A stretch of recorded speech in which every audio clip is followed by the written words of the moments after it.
of the Pharaoh Akhenaten and Nefertiti, who ruled Egypt for about 17 years between roughly 1353 BC and 1335 BC. Akhenaten was known as an iconoclastic genius, a poet, and a philosopher. While even just a boy, he fought against the selfish and the strong, whom he identified particularly with the priests of one of their pantheon of gods named Ammon. Hello and welcome to Virtual Tarot. I'm Ava. And I am Trudy, and we are broadcasting from El Armana. El Armana in the middle of the Egyptian desert in the year 1350 BC. That's right. And why are we here? And why are we wearing shades, you may ask? I don't know. Because we are crazy. Yes, that's true. It's true. So, but other than that, we are honoring the sun god, Aten, behind us. And he was the very first monotheistic god, the single god, one god that started the entire monotheistic movement. It started it all. Yes, back it started here. right here. Yeah. And it's hot back here. It's hot. We're in the middle of the desert. Yes, we're dressed to go out later. Yes. And we are actually in El Armana, which would be the newest capital of Egypt, founded by Akhenaten and his lovely bride Nefertiti. Yes. This lovely kingdom will go on for 17 years. Not too long, but long enough to make a huge imprint historically. So from that point on, even though for several centuries they went back to polytheism, it did take root in the human psyche, and then eventually Christianity and Islam and all the other monotheistic religions emerged. That's right. That's right. That's right. So there's a lovely documentary that Ava will narrate at the end, so please stay tuned. And now, with no further ado... Yes, for all the fire signs! Yay! And this card is in the position of... What colors the entire month of June? Yes, and we probably should tell them. First card, overall environment. Yeah. Second card, position of challenges. I figure that the entire world now knows. Yes. Third card, the unexpected. Fourth card, the outcome. And what do you have, Sag? You have the Page of Swords. What is this? This is wonderful. It is a good card. It's really a good card. Pages are about beginnings, actually. So a page has just gotten a new idea. Yes, that's one way to interpret it. It is. It's more universal. Yeah.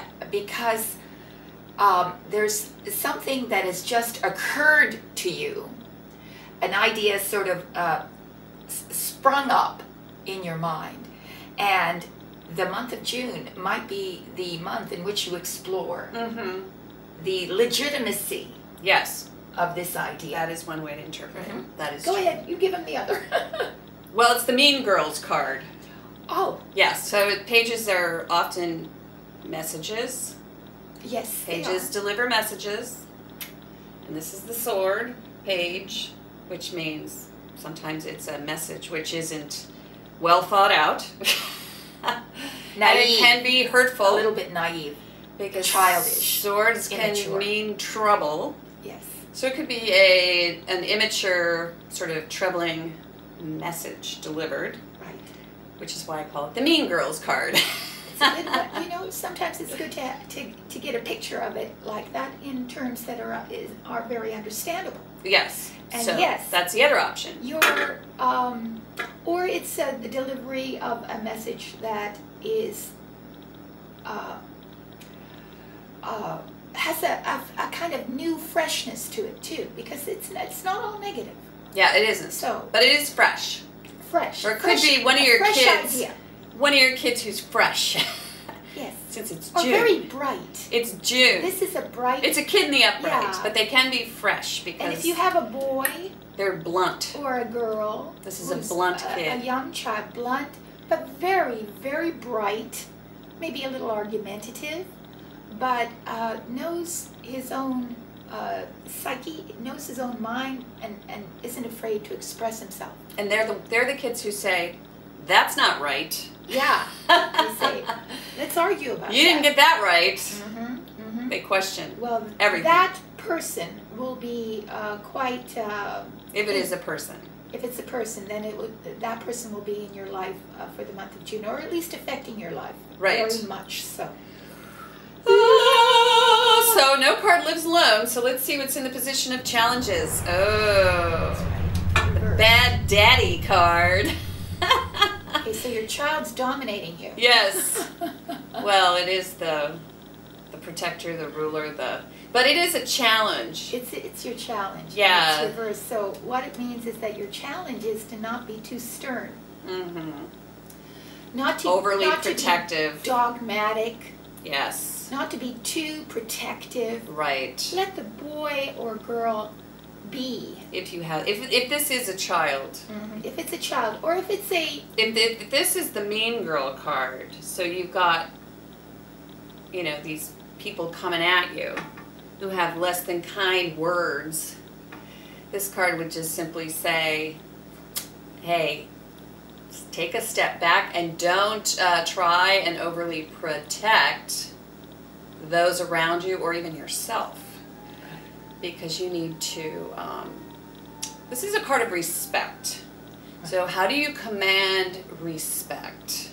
So if this is in the workplace, it could just mean you feel challenged because of this card, because you're not feeling respected. Right, your authority has been questioned, let's just say that. Yes. And so what's your response? And the tarot is always about your highest integrity. So you don't respond in a way that a reversed emperor would be autocratic, meaning that he would want to rule without any heart. And you would come back sternly, meanly, and show your authority in a way that would offend. And that's very heavy-handed. Heavy-handed. Yes. So what your challenge is to write the card and to rule with grace. And if this isn't you, then you have a person or you have who a person is autocratic in your midst. Like that. Yes. You have to, they are your challenge because that's how they're behaving. Yes, they're autocratic. I like that. Mm-hmm. Because they are ruling with anger, via anger. Yeah, this is a tough card right here in this position. It's the Mussolini card. It is the Mussolini card. I'm telling you. So if you've got a Mussolini in your midst or in your soul, yes, then make him an Akhenaten. Yes. Hey, that's a good idea. Yeah. Turn him around. Turn Mussolini into Akhenaten. Yeah. Yeah. Rule. Teach him to write some poetry. Rule through art, love, compassion, kindness. Yeah. Rule. That's the only way you get true obedience. And this person doesn't really understand women either. No. So this person may be a bit of a misogynist. Even. Chauvinist, autocrat. Yes. So it's a tough one. Yikes. But you can handle it, Sag. That's right. You Sag. always do. You always do. But let's see what's unexpected. Oh boy. And you deserve this card, because after these two cards, Mean Girls and Mussolini, what do we get? We've got roulette. The Wheel of Fortune, and your wheel is up. So unexpectedly, you have some luck within this situation. Right, and it actually moves you into, you feel like you're moving into a whole new phase of your life, That's right. So maybe this is going to give you a hard push. Yeah, this might push you into a different phase of your life. Right. And so... because I think last month we had the Eight of Swords right here. Oh, yes. So you were dominated by this negative thinking. Right. And maybe you've had enough. Yes, maybe you've had enough and you've decided, okay, it's time to move on. Yeah. And unexpectedly you decide to change things up, because this is a card about change. Mm-hmm. Because this says, it could also mean Page of Swords is you're standing up for yourself for the very first time. That's true. That's true. And you're maybe sending a note or a letter or something that states your intention in a clear and concise way. Mm-hmm. And it is a new thing for you. Yeah. Yes, good job. Yeah, because this guy's got to be turned around. Mussolini's got to go. Yes. So stand up for yourself. Yes. Make yes. it, what do they say? Fake it until you make it. Fake it until you make it. Right. Yes. Stand up for exactly. yourself. So, and it is a good, it's the Wheel of Fortune, which does imply luck. So luck is on your side. And it's being centered at the same, you see, because you're at the hub of the wheel. The wheel moves around you, and yet you remain at peace in the center. So even though these changes are happening in your life, you remain completely at ease and grounded within yourself. So that's very good. So even though all of this is happening around you, you nonetheless retain your sense of yourself. Right. And it's also like father time. I always say it's a clock. Yes. To me, it feels very much like a clock. So the clock turns, and if you've seen the Hunger Games, I never the movie, see any of the this. second one, okay, where they find out or they figure out that the island is actually a clock. All right. Oh. So they move from one segment of the clock to the next. This is the bad part of the clock. Where bad things happen. This is the good part of the clock. Where you're in this section where it's all serene and you know, you get a sort of a respite from all the trouble that's going on here. So, well, let's see what moving comes on at from the the Hunger end. Games. Oh, look at this. Oh. Queen of Cups. Queen of Cups at the end. This is so nice. So Sagittarius, You're living by the water. That's a cup queen. It's a water queen. That's true. Maybe you are living by the water, but really you're living by your heart. Yes. And emotions. So to counter the Mussolini card, we have Nefertiti right here. Yes. So this is compassion, this is love, this is kindness, this is ruling with those attributes and leading with your heart. Forgiving is probably that's it. What it is. Stand up for yourself and forgive. Stand up and forgive, yes. And the changes that unexpectedly happen will be something that you can embrace. Right. Well, and that also you can enjoy because you're going to be in this whole new situation in your life, which is fortuitous, I guess. So you move from this not fortuitous point of your life where there, you know, you're sort of surrounded by these swords and negative thinking into this wonderful.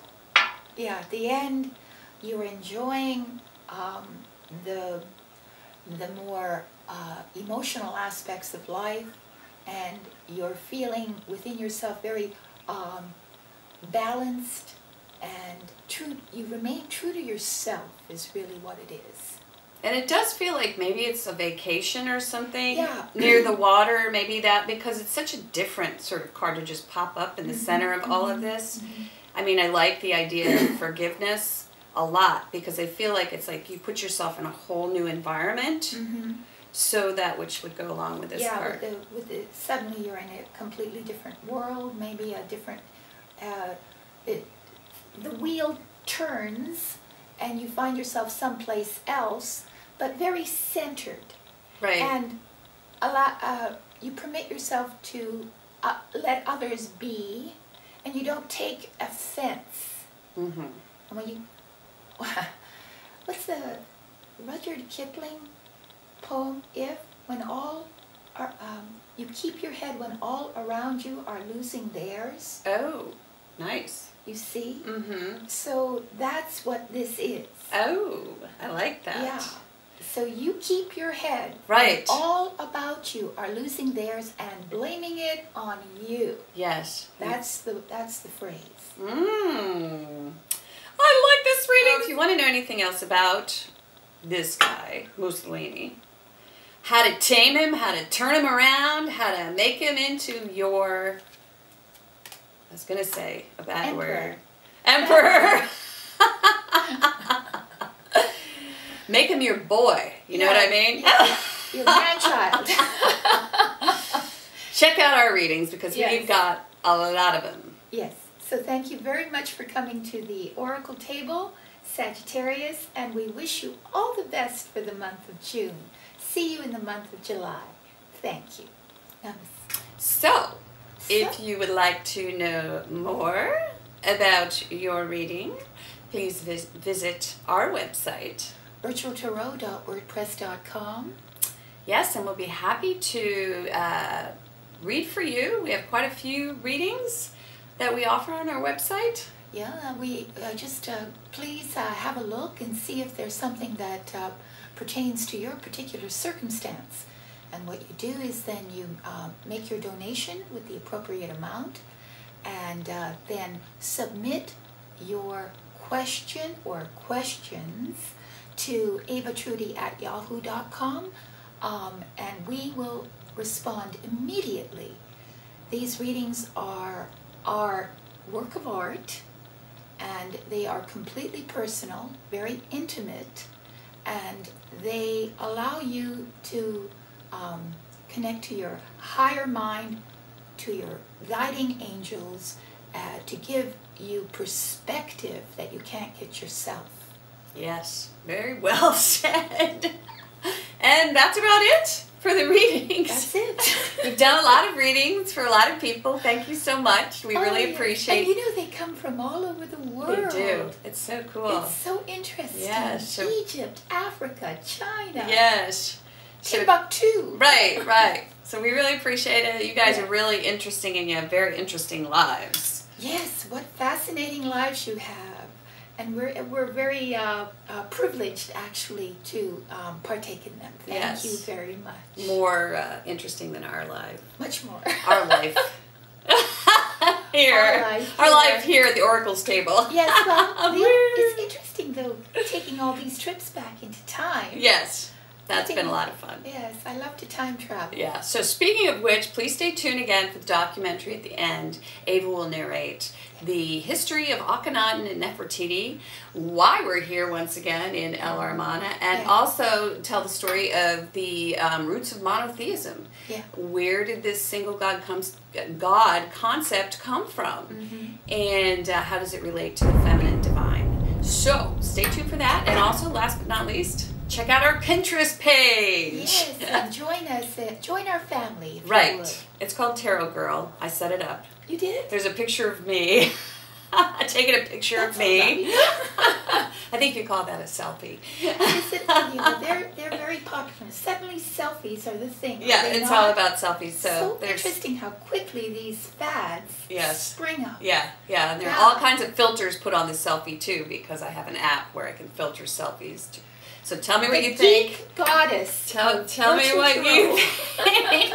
Paste, if you would, paste a link to your Pinterest page in our comment section, and we will actually highlight it in our Facebook feed. We want to get to know you guys, and we've had a couple already. They're really cool. So thanks so much for visiting us. See us in July back here. We're going to be teaching the history of Tarot. Oh, that'll be fascinating for you, because Tarot also has a magnificent history. You won't want to miss it. You won't want to miss it. So we'll see you then. Goodbye. Put the shades back on. Party. Let's go party. Let's go party. I wish.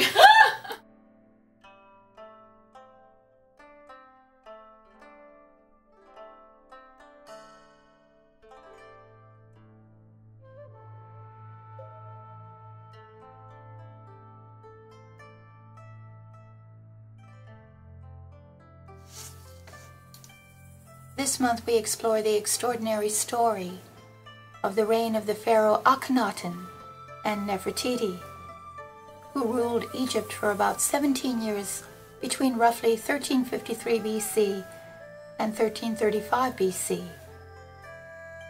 Akhenaten was known as an iconoclastic genius, a poet, and a philosopher.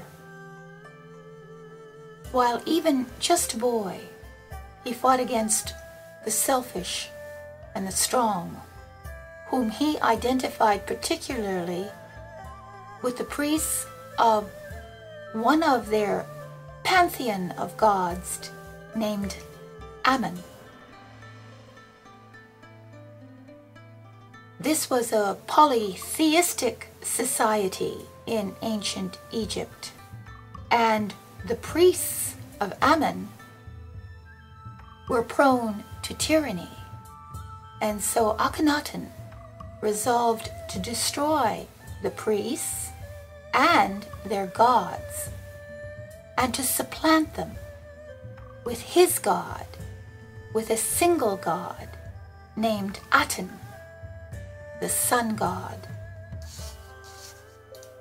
The high priest had been accustomed to occupying high and influential positions at the court of Akhenaten's father, Amenhotep III. One of the priests had been a chief treasurer, another a grand vizier. But the single-minded and rebellious Akhenaten, when he ascended to the throne, began to embrace and develop the theological beliefs of the obscure Aten solar cult. And he set forth to convince an unheeding world of Aten's sovereignty over all of creation, thus making Akhenaten the first monotheistic ruler of the ancient world. Akhenaten had the noble desire to make all men wise, just, free, and mild. But Akhenaten was also a feminist, believing in the equality of women, as was proved when he married his wife, Nefertiti. She was a queen consort and became co-regent and equal to the pharaoh. She was committed to Akhenaten's vision and is often portrayed worshiping beside him. The royal couple delighted to appear among the people, accompanied by their children. Nefertiti, in some works of art, is shown standing equal next to her husband, symbolically showing that she was equal to her husband. As time went on, treason was attempted by the priestly party, which roused the ire of the strong-minded young king, for he suddenly began a war of bitter persecution against the god Ammon. Everywhere the god's name was chipped from the monuments, the tombs were entered, and the young pharaoh did not spare even the name of his father. It was at this time that he became officially known as Akhenaten, the spirit of Aten. Akhenaten decided to leave Thebes then, and at El Amarna, about 250 miles north, he caused to be laid out a garden city in which were built a gorgeous palace which surpassed that of his father, and a great temple dedicated to the one and only god, Aten. Akhenaten was a proud and profoundly serious man with a great mission a high-souled prophet. Akhenaten believed it sinful to take away the life which Aten gave. No sacrifices were offered up at his temple. The fruits of the earth were laid on the altars instead. Aten was revealed in beauty, and his worshippers were required to live beautiful lives, believing that the cultured mind abhorred all evil and sought after only that which was most excellent. Akhenaten promoted the idea of the universal brotherhood of man and conceived that the world was beautiful and was pervaded by universal peace. And though Aten, the god, was a sun god, he was not actually the material sun. He was the first cause manifested by the sun, from which all things came, and from which ever issued forth the life-giving and life-sustaining influence, symbolized by rays ending in hands that support and nourish human beings. No grand theology has ever appeared in the world before such as this.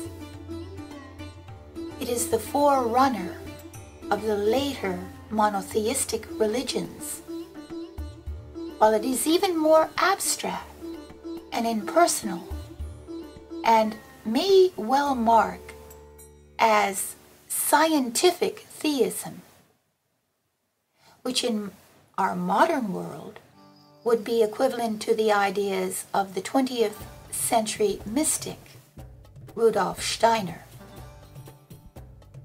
Akhenaten died while still a young man, and the causes of his death are unknown. But there is speculation that the new pharaoh was in fact Queen Nefertiti, who ruled as a man and attempted to hold together the collapsing dreams of her husband. Though not many women have acted as rulers in ancient Egyptian society, they have been considered to be equal among men in status as well as legal opportunities. Women were shown to be allowed the opportunity to take part in the economy, such as their role as merchants. Women took part also in religious activities. They were allowed to become priestesses. It has now taken women 3,000 years to reclaim their equal social rights. And only now is the world reawakening, heralding a return to higher frequencies of love, compassion, and kindness, and to the eternal feminine divine.